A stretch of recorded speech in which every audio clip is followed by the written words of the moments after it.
Friends, आप सभी का स्वागत है मेरे YouTube चैनल हिंदी विद्या शिक्षा पर। आज हम हिंदी के एक टॉपिक जेंडर यानी कि लिंग के विषय में पढ़ेंगे। सबसे पहले हम ये जानेंगे कि जेंडर यानी कि लिंग होता क्या है। लिंग शब्द संस्कृत भाषा का, समझ में आया? लिंग शब्द संस्कृत भाषा का है जिसका अर्थ है चिन्ह। दूसरे शब्दों में संज्ञा के जिस रूप से पुरुष तत्व या स्त्री तत्व का बोध हो उसे लिंग कहते हैं। हिंदी में लिंग दो प्रकार के होते हैं। कितने प्रकार के होते हैं? दो प्रकार के होते हैं। कौन कौन से? पुल्लिंग और स्त्रीलिंग। अब प्रश्न उठता है कि अगर हमारे एग्जाम के अंदर 4 ऑप्शन आते हैं, कौन कौन से? पुल्लिंग, स्त्रीलिंग, उभयलिंग और नपुंसकलिंग, यानी कि हमारे 4 ऑप्शन आते हैं तो उसमें से 2 हमारे कट जाते हैं। कौन कौन से? हमारे नपुंसकलिंग और उभयलिंग दोनों कट जाते हैं, क्योंकि हिंदी में केवल हमारे कितने लिंग होते हैं? 2 लिंग होते हैं। अब हमें खाली इन 2 लिंग के अंदर से ही पता लगाना है कि हमारा लिंग कौन सा है। समझ में आया इतना? लिंग हिंदी में केवल 2 लिंग होते हैं, यानी कि नपुंसकलिंग और उभयलिंग दोनों हमारे कट गए। अब हमारे खाली पुल्लिंग और स्त्रीलिंग। अब हम उन्हें कैसे पहचानेंगे, आइए आगे देखते हैं। पुल्लिंग,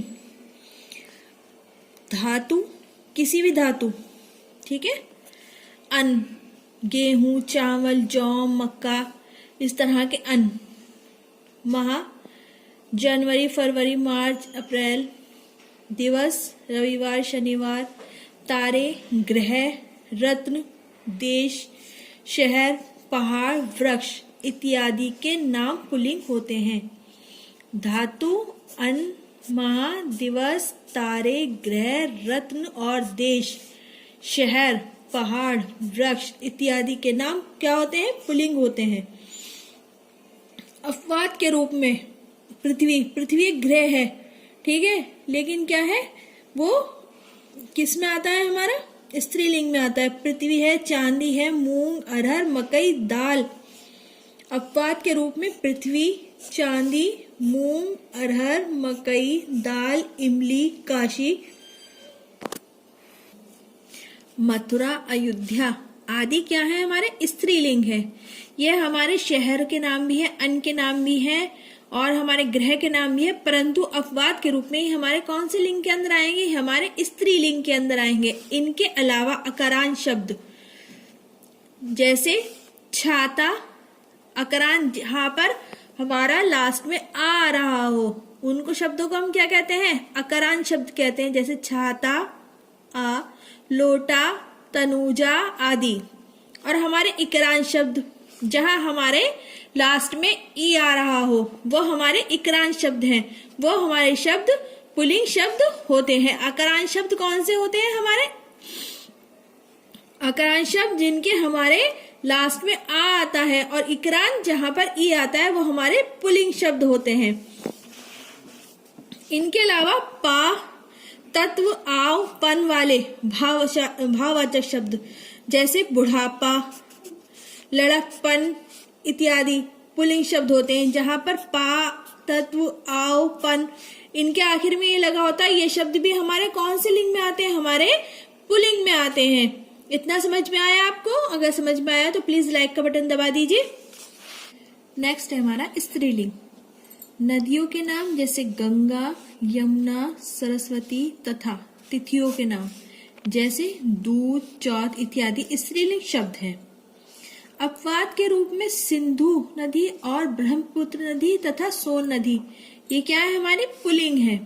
अब यहाँ पर आप कंफ्यूज मत हो जाइएगा कि मैम ने कहा था कि नदियों के नाम जो है वो स्त्रीलिंग में आते हैं। अगर ये 3 नदियां आती हैं तो क्या है? ये पुल्लिंग है। क्या है? पुल्लिंग शब्द है। जबकि हमारी तिथियां जैसे दूज और जो है जैसे करवा चौथ हुआ, दूज हुआ, ये सब जो हमारी तिथियां हैं ये हमारी क्या है? स्त्रीलिंग के अंतर्गत आती हैं। अकरान शब्द जैसे डलिया, खटिया, डिबिया इत्यादि तथा इकारांत शब्द जैसे रोटी, लाठी, कुर्सी आदि स्त्रीलिंग शब्द हैं। बोलकर देखिए, रोटी खाई, रोटी खाया नहीं, लाठी पड़ी, पड़ा नहीं, कुर्सी, कुर्सी बिछी है, रखी है। अपवाद के रूप में घी और दही, पानी, हाथी शब्द क्या है, हमारे पुल्लिंग है। कहीं कहीं देखने में आया है कि दही, जैसे दही खट्टी है, कुछ लोग साधारण भाषा में बोल देते हैं दही खट्टी है, जबकि क्या है, ये पुल्लिंग शब्द होता है। दही खट्टा होता है, खट्टी नहीं होता, दही क्या है, खट्टा होता है। ये कंफ्यूज करने वाला शब्द है। कौन सा, दही। पानी, हाथी शब्द ये सब क्या है, हमारे पुल्लिंग शब्द हैं। तो इसको याद रखिएगा कि दही हमारी खट्टी नहीं होती, खट्टा ही होता है। वट, हट, नन, ता, आय वाले भाववाचक शब्द जैसे बनावट, घबराहट, मनगढ़ंत, शिष्टा आदि स्त्रीलिंग शब्द हैं। जिनके अंत में ये सब लगे होते हैं वो क्या है, हमारे स्त्रीलिंग जो है वो कहलाते हैं। ये शब्द हमारे स्त्रीलिंग शब्द कहलाते हैं। देश, मित्र, शत्रु, प्रधानमंत्री, कपड़ा, पानी, आत्मा सभी कुछ शब्द जो है हमारे दोनों लिंगों में प्रयोग किए जाते हैं। क्या क्या, हमारा देश, मित्र, शत्रु, प्रधानमंत्री, कपड़ा, पानी, आत्मा आदि कुछ ऐसे शब्द हैं जिनका प्रयोग दोनों लिंगों में किया जाता है। उदाहरण के लिए हम देखेंगे, आत्मा स्त्रीलिंग में कैसे बोली जाती है कि आत्मा कभी नहीं मरती, यह हमारा स्त्रीलिंग में बोला जाएगा। और अगर हम आत्मा का प्रयोग पुल्लिंग के अंदर करेंगे तो हम कहेंगे, पुरानी लाल हवेली में प्रेत आत्मा ने भारी उत्पात मचा रखा है। क्या है, पुरानी लाल हवेली में प्रेम आत्मा ने भारी उत्पात मचा रखा है। अपरिमाणवाचक शब्दों के लिंग की पहचान कुछ जो है कठिन है, जिसका ज्ञान साधारण बोलचाल तथा कोश में होता है। जब हम इनको बोलते हैं तब हमें पता चलता है ये कौन सा लिंग है। हिंदी में लिंग निर्धारण के लिए अपवादों की अधिक संख्या के कारण कोई नियम बनाना कठिन है। इसलिए आप इनको बोलकर देखें, ध्यान से देखें, और जब आप इनको ध्यान से पढ़ेंगे, बोल कर देखेंगे, तभी आपको समझ में आएगा कि आप कौन सा लिंग है।